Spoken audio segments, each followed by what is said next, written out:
these are, but there are some, I don't know if they're open source, but there are some free ones, but open source. Well, if you run I'll across look into that, it. then I can go and mess myself. And also, you might be interested in the FreePat site, because that's where you can get open license sound fonts, so you can get different instrument sounds, and the licensing is something you could use for. Oh yeah, sound fonts, yeah. So FreePats is a nice site. So all these, there's a way to do it my way, but then you can just load, you'll just load the tuning file. It just cracks me up because, sorry, I had 5 minutes of silence. All these manufacturers have gone through all this trouble to allow you to load a tuning file, which is basically just a text file with all the frequencies, so you can make it anything you want. Well, they could have just let you turn that knob. They didn't give you the knob. They kind of gave you a weird roundabout way to do it. So I'm always ranting about this, so let me just get through these. So I showed you the ones that I carefully selected that actually let me do what I want. Well, once you get those in tune with itself, they're out of tune with each other, because some anchor on C, so they're like this.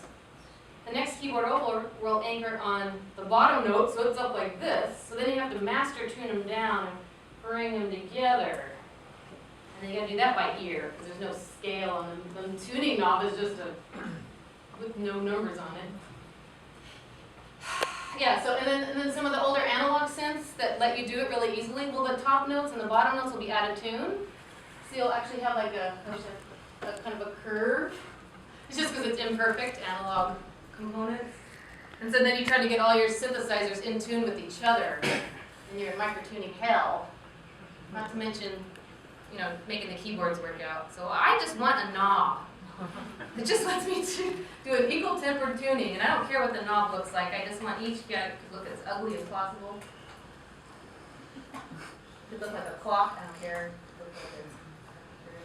I think there should be a, whoa, I've gone way ahead.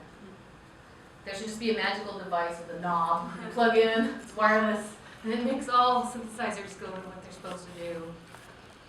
Or it could be 3 fields. I think this is the best idea. You say, is it an octave? Which most of them would be. The bohlen-pierce scale would be a tritive. How many notes per octave? And you want it to anchor on C. Acoustic musicians, violinists and such, they always want it to anchor on A. That's how they tune. And then the MIDI people want it to be C, so there's that whole battle. But what ends up happening is the acoustic musicians win, because when you show up to play together, we MIDI musicians, we can just tune up, which is easier than them tuning their strings down. It doesn't sound right.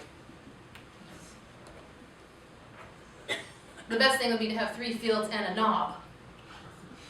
You just say your favorite tunings. But let me just, I'm out of time, I think. Let me just play you a couple other people's music. Do you have a question? Yes, please. Do people all around the world regard the same sounds as consonant and dissonant? No. A lot of it is what you're used to. So, for instance, our thirds and sixths are out of tune, and our tuning that we've been using, our whole lives. If we listen to 19 notes per octave, the thirds and sixths in that tuning are more in tune. That they sound out of tune to any of us, because we're not used to it. So that's part of it is what you're used to. There are people here that are more expert in that field than I am. Yeah, it's complicated. I searched far and wide to find music that I like, that's microtonal, that's pleasant to listen to. Here's some more kind of weird, quirky electronic music, I guess. The problem is people that are microtonalists, if they even do attempt to make music, they might make one glockenspiel, and then that will be all their music was just one glockenspiel. Or they might make a pan flute out of plastic pipes from Home Depot, make it a little pan flute, and then that will be their song, it's just pan flute.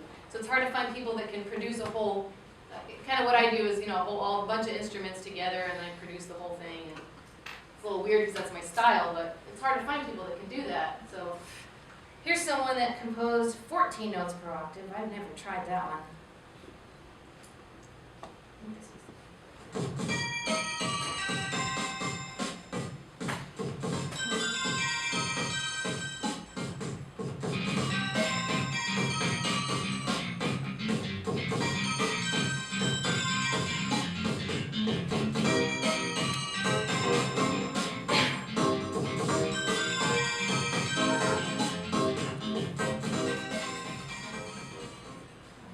too hard to listen to. What do you think? That's cute. This guy's brilliant. This is. Oh, yeah, this is 20 notes per octave.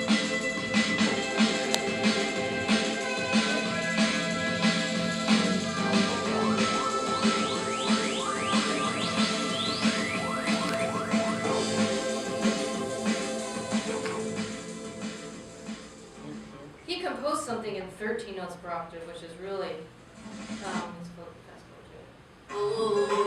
It's the scariest tuning ever.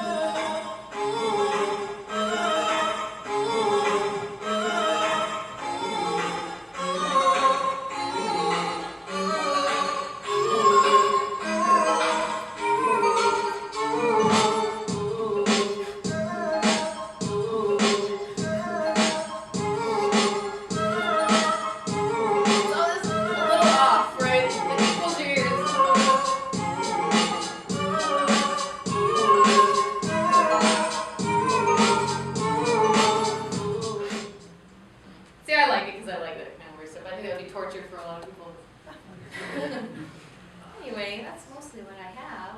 More on my music, we don't need that.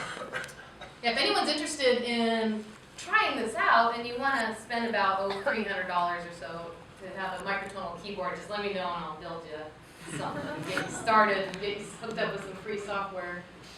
Yeah. Can you tell by listening to one of these pieces of music how many notes per octave it is? Just only if it's one that I used a lot, then I can guess.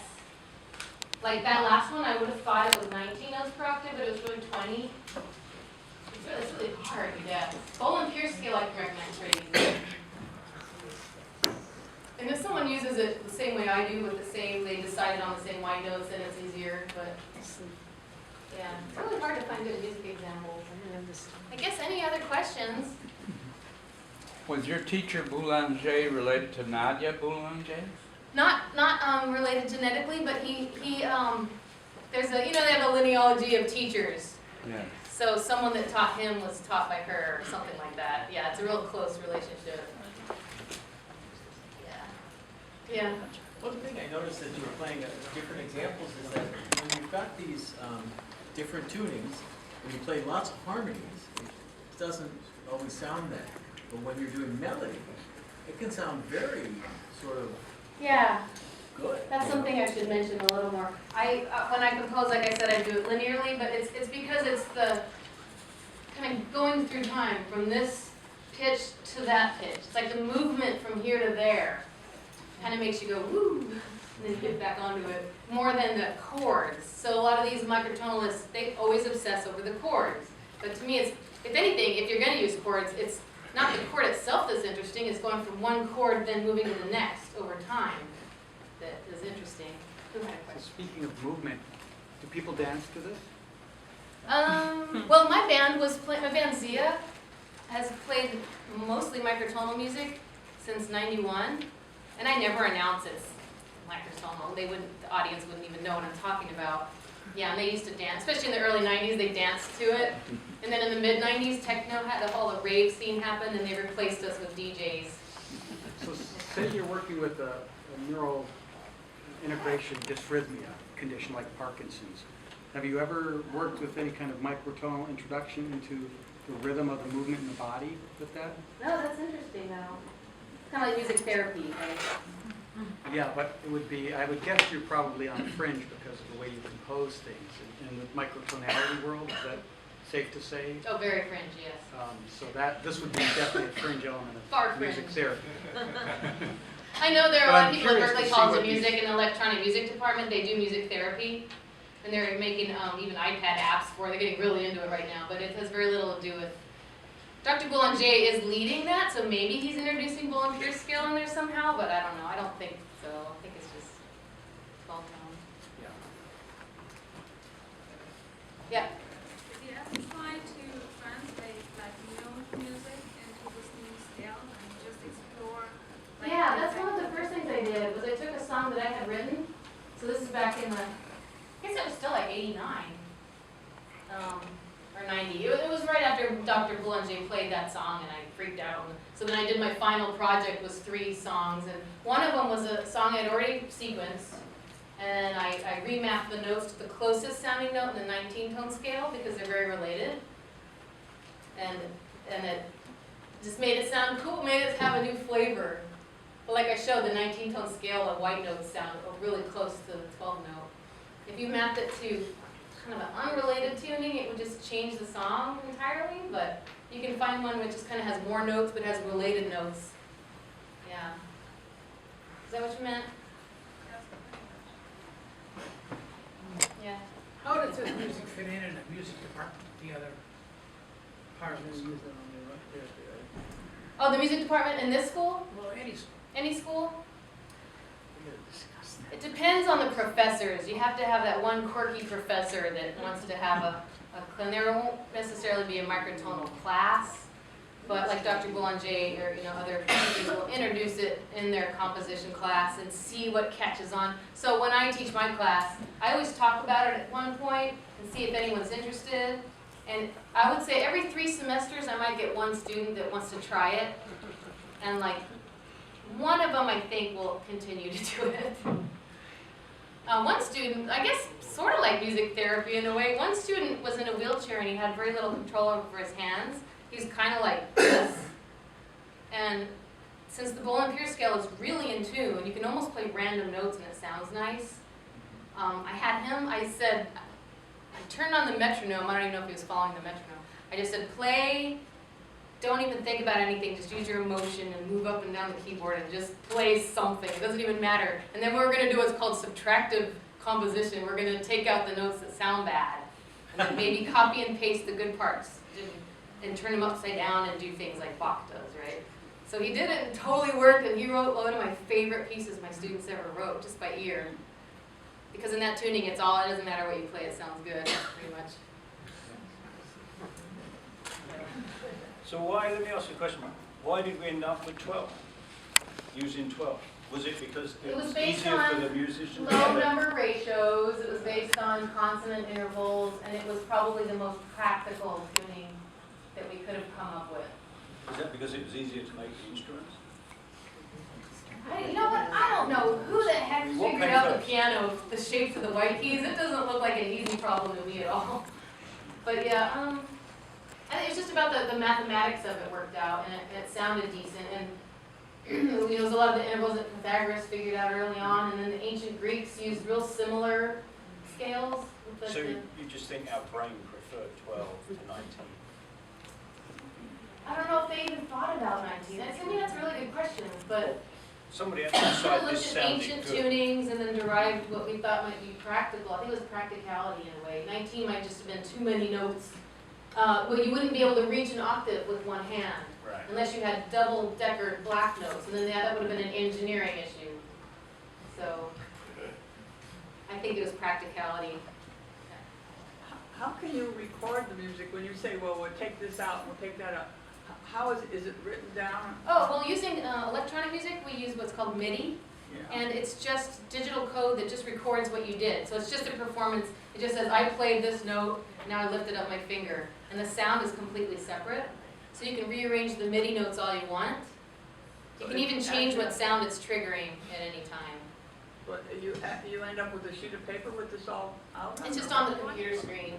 Oh, it's on the computer. What looks like player piano roll, where the paper has notches in it. So it's just the duration of the note. It keeps track of how fast you hit the keys. Oh my gosh. Yeah, so you could write a whole huge 20-minute symphony and it would fit on a floppy disk, no problem. I used to use floppy disks. I say that and half my students don't know what a floppy disk is. This crowd know what a floppy Yeah, you can use the old, the big floppy disk. Well, if there's no more questions, Elaine, thank you. If